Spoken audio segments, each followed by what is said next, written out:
Ada suatu titik di dalam kehidupan kita menjadi begitu malas melakukan apapun. Malas beraktivitas, malas bangun dari kasur, malas bergerak. Ini bukanlah sesuatu yang aneh mengingat semua manusia melakukan itu sebagai cara alami beristirahat.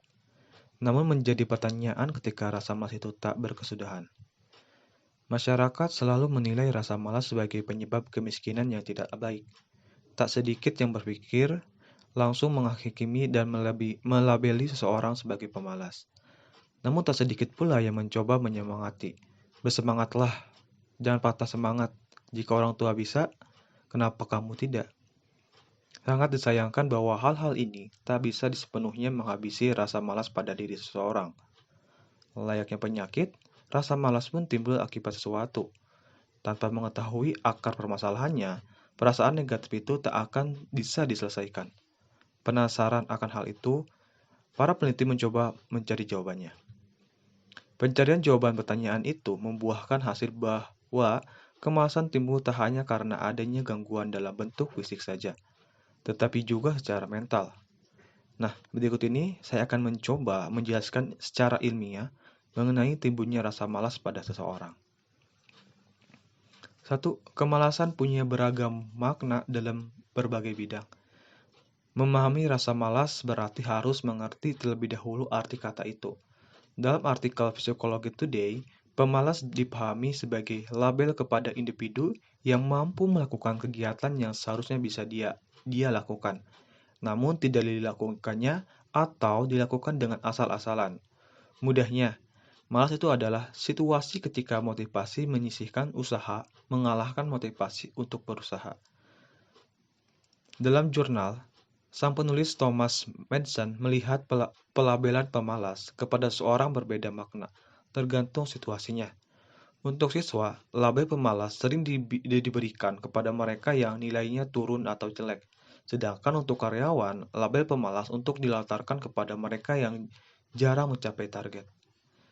Nah, yang kedua adalah kemalasan berbeda dengan suka menunda. Kembali kepada artikel Psikologi Today, rasa malas sering diidentikan dengan situasi suka menunda sesuatu. Akan tetapi, faktanya tidak seperti itu. Menunda dilihat oleh pakar psikologi sebagai strategi mengatur tugas atau kegiatan. Dengan menunda, seseorang menentukan kegiatan manakah yang lebih penting untuk diselesaikan. Penundaan yang buruk adalah penundaan yang tidak punya perencanaan baik atau tidak efektif. Menunda seperti ini yang membuat banyak orang menyamakannya dengan rasa malas karena sama-sama kurang motivasi.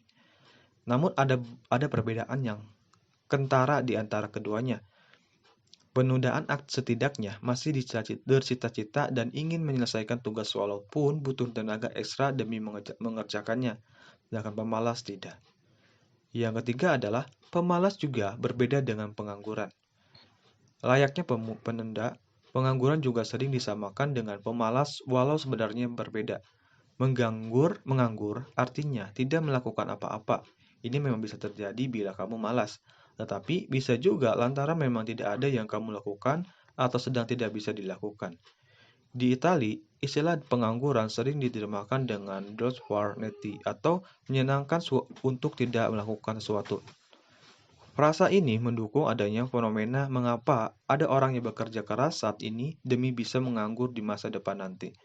Uniknya, mereka yang menganggur, menurut jurnal, secara insting akan selalu mencari cara menyembunyikan di diri. Contoh nyata adalah sopir yang terjebak kemacetan. Ketimbang tidak melakukan apa-apa dan hanya menunggu, mereka seringkali lebih memilih jalur alternatif walaupun jalan tersebut lebih jauh. Nah, yang keempat adalah secara psikis, rasa malas bisa muncul akibat adanya rasa tidak nyaman dari kondisi sekitar. Jurnal ilmiah dari London Gilmore dan Gillian Bolton Lewis mencoba menguak fenomena kemalasan di kalangan siswa. Lewat studi kepada 100 partisipan berumur 7 sampai 9 tahun di Australia pada 2005, ditemukan beberapa siswa yang dinilai sebagai pemalas dengan alasan berbeda. Siswa yang bernama Katia dilaporkan bosan dan tampak kehilangan motivasi mengerjakan pekerjaan rumah setelah bersekolah selama 16 bulan. Dirinya dideskripsikan sebagai anak perfeksionis, sensitif, dan suka cemas di sekolah. Memang secara penilaian materi, Katya dikategorikan sebagai anak pintar. Namun dia menjadi malas lantaran Katya tidak mendapat perhatian dari gurunya yang tampak lebih memperhatikan anak-anak berperilaku buruk. Berbeda kasus dengan Joseph. Bocah tersebut dinilai pihak sekolah sebagai siswa yang lambat belajar. Dia memang berperilaku baik, akan tetapi Joseph sering kesusahan dalam menyelesaikan pekerjaan rumahnya. Setelah ditelusuri, memang terdapat sejarah keluarga yang menuju kepada ketidakmampuan belajar itu. Dari studi ini, penyebab kemalasan pada seorang bukan hal yang sederhana. Ada cerita panjang yang dapat membuat individu tampak malas melakukan aktivitas.